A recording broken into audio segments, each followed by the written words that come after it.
ang presyo ng Nickel Asia Corporation ay bumabagsak na naman ng presyo. Ang year-to-date performance ng kumpanya ay bagsak ng 27%.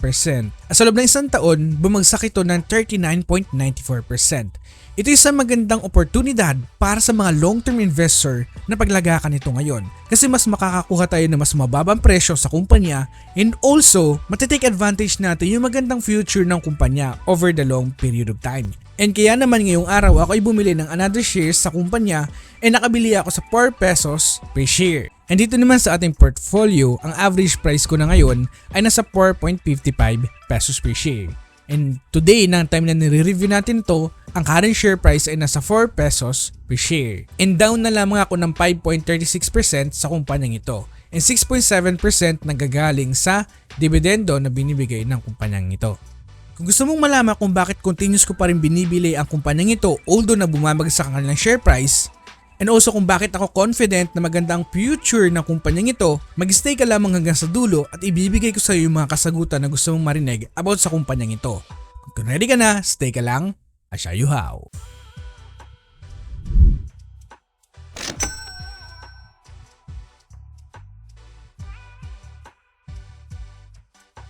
Sa video na to, ibibigay ko yung mga dahilan kung bakit mataas ang confidence ko sa Nickel Asia Corporation.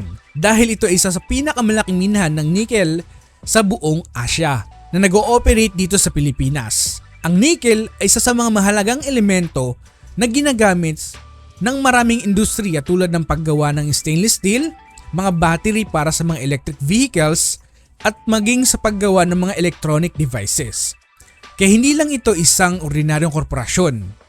Ito ay isang pundasyon ng industriya. Ang mga pinagkukunan ng revenue ng kumpanya ay nagagaling sa mining, services, and power. But however, majority na kanilang pinagkukunan ay nagagaling sa mining. 91.9% ay nagagaling dito. Ngayon, bakit nga ba ako patuloy na nag-i-invest sa company ito? Una, ang kumpanya ay nasa industriya na patuloy na lumalago at nagbibigay ng maayos na kita sa kanilang mga investor. Pangalawa, ang demand ng nickel patuloy na tumataas sa global market, lalo na sa pag-usbong ng green technology tulad ng electric vehicle, kaya maraming oportunidad para sa paglago ng iyong investment dito. And according to global data, the Philippines is the world's second largest producer of nickel in 2022, with the output down by 20.49% of 2021 over 5 years to 2021. The production of the Philippines increased by a compound annual growth rate of 3% and expected to rise by a compound annual growth rate of 0.43% between 2022 and 2026.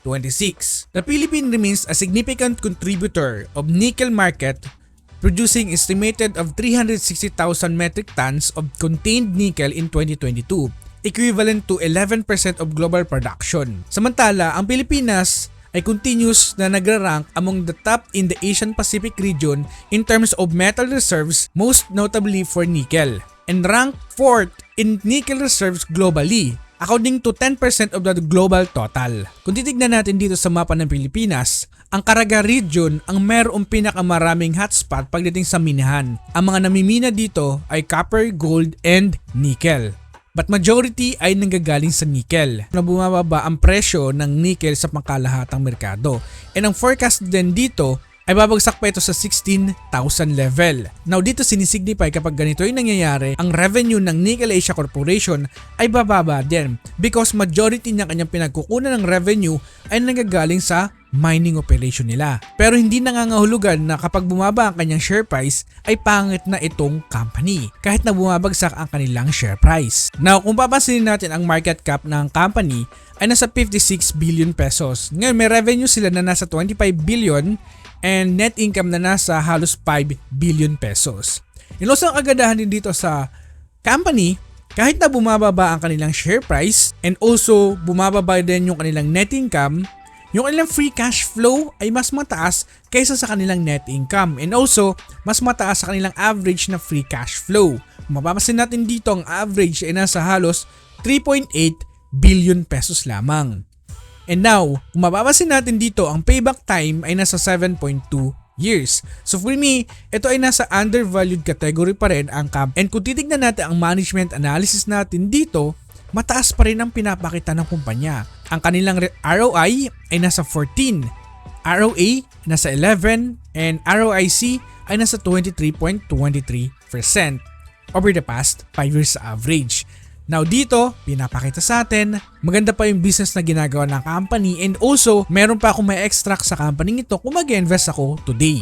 Now one of the key highlights nitong Nickel Asia Corporation ay yung kanilang revenue growth over the past 7 years. Meron siyang 10% compound annual growth rate. And ang forecast ng mga analysts sa revenue ng company ngayong 2024 ay nasa 28.9 billion pesos. And also, one of the key highlights din dito sa Nickel ay ang kanilang net income over the past 10 years. Meron itong compound annual growth rate na nasa 14%. Not only that, over the past 3 years alone, meron silang compound annual growth rate na nasa 25%. And also, mataas sa kanilang profit margin. No? Noong 2022, kanilang profit margin ay halos nasa 30% na profit margin. And free cash flow ng company ay nasa 10.3 billion pesos noong 2022, and now ito ay nasa 4.9 billion pesos na lamang. So medyo bumaba yung kanilang free cash flow. Ito ay sa kadahilanan na rin ng pagbagsak ng nickel prices sa makalahatang merkado. And we have to watch out also na bababa pa yung nickel prices sa 16,000 level, and I think kapag bumaba pa siya doon, potentially, no, malaki yung chance na bababa pa yung share price ng Nickel Asia Corporation. But other than that, no, pagdating sa kanilang total assets to total liabilities, talagang napaka-healthy ng Nickel Asia Corporation. And yung kanilang debt to earnings ratio, so 0.34. So wala pang 1 year ay kaya niyang bayaran yung kanyang mga long-term obligation gamit lamang yung kanyang kinikita ngayon. So that's the one thing I really like dito sa company, kahit na ito ay nasa mining industry. Na kung papansinin natin dito kung bakit gustong-gusto ko itong Nickel Asia over the past years, from 2009 until 2022 and until now, mas malaki lagi yung kanilang cash reserve kaysa sa kanilang total na utang. Noong 2022 alone, ang kanilang total na utang ay nasa 4.3 billion pesos. Samantalang kanilang cash available ay nasa 11.6 billion pesos. Kung titignan natin sa kanilang pinaka-latest financial report, ang kanilang cash available ngayon ay nasa 19.3 billion pesos. Samantalang kanilang utang ay nasa 8.4 billion pesos lamang. Pinapakita dito sa kung gaano kalaki yung kanilang cash reserve, because kailangan nilang i-anticipate, no, na talagang hindi sa lahat ng panahon ay mataas ang nickel prices. Kaya as much as possible, kapag ganito yung mangyari, yung forecast ng mga analysts sa nickel prices ay bababa, kailangan nila ng maraming cash para mapunan yung mga pinaglalagakan nila ng mga investment, at hindi lamang yon, para mapalago pa yung kanilang mga businesses. So that's one thing I really like dito kay Nickel Asia Corporation. And mapapansin natin dito yung kanilang short-term assets, no, versus sa kanyang short-term liabilities ay talaga napaka-healthy. And also, kung compare din natin yung kanyang long-term liabilities compare sa short-term assets, talagang kayang-kayang punan ng Nickel Asia Corporation yan. And napaka-healthy ng kanilang debt-to-equity ratio. Although, na medyo tumataas ito ngayon na nasa 19.2%, pero para sa akin, ito ay very, very healthy pa rin na debt-to-equity ratio. Lagi ko lang bibigyan ng focus talaga pagdating sa mga mining company, especially kapag nickel, ay yung nickel prices, kung ano yung ginagawa or ano yung tinatakbo ng nickel prices sa pangkalahatang merkado. Yun lamang yung aking laging tinitignan, and also yung kanilang management effectiveness. Now, kung titignan natin dito yung kanilang management effectiveness and efficiency, over the past 10 years, sobrang ganda na kanilang return on equity. On average, meron silang 17. ROA nasa 13, and ROIC over the past 10 years, average ay nasa 21.67%. So dito pinapakita para sa akin as a value investor, talagang maganda ang performance ng company ito over the years. Now, pagdating sa valuation ng company, in terms of my payback time price of 8 years, ang aking intrinsic value dito ay nasa 4.5 pesos per share. And currently, ng time na ni-review natin ito, ang kanyang share price ay nasa 4 pesos per share. Now, pagdating sa mining industry na andito ang Nickel Asia, FNI, APX. So ito yung tatlong company na talagang tinitignan ko pagdating sa industries na ito. Now, hindi na natin dito isasama ang Semirara Mining Corporation because nasa ibang category siya in terms of my criteria. Now, kung bakit ko nasabi and bakit ko pinipili itong tatlong company na to, because ang ganda ng management quality. ROI, ROA, ROI 5 years average, ROA 5 years average, ROE 5 years average, and ROIC over the past 10 years yan. Makikita mo dito na talagang sobrang ganda ng quality ng tatlong company nito. Pero for me, in terms of mining industry, ang lagi ko talagang kinukuha dito ay APX and also ang Nickel Asia Corporation. Silang dalawang ito ang lagi kong nasa watchlist ko kasi maganda yung future ng mga company nito because now kung naghahanap ka naman ng mining company na sa tingin mo ay more on capital appreciation, I think APX is one of the best mining company today.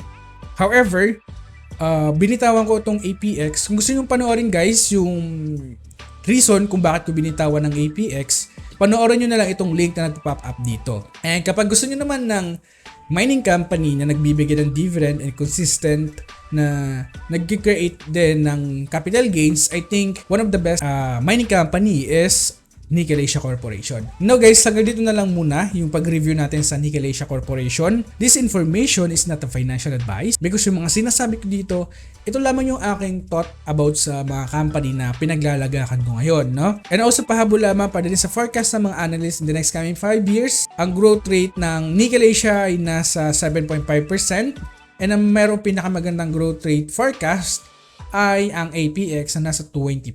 So, that's it. Sa panahon ng pagninilay-nilay, we have to reflect yung mga ginagawa natin. Not only to our investment, not only to our business, and we have to reflect kung ano ba yung mga ginawa natin maganda sa ibang bagay o sa ibang tao. Because at the end of the day, the secret of living is giving. This is Pesa Warrior na nagpapaalalang, invest wisely and see you on the other side.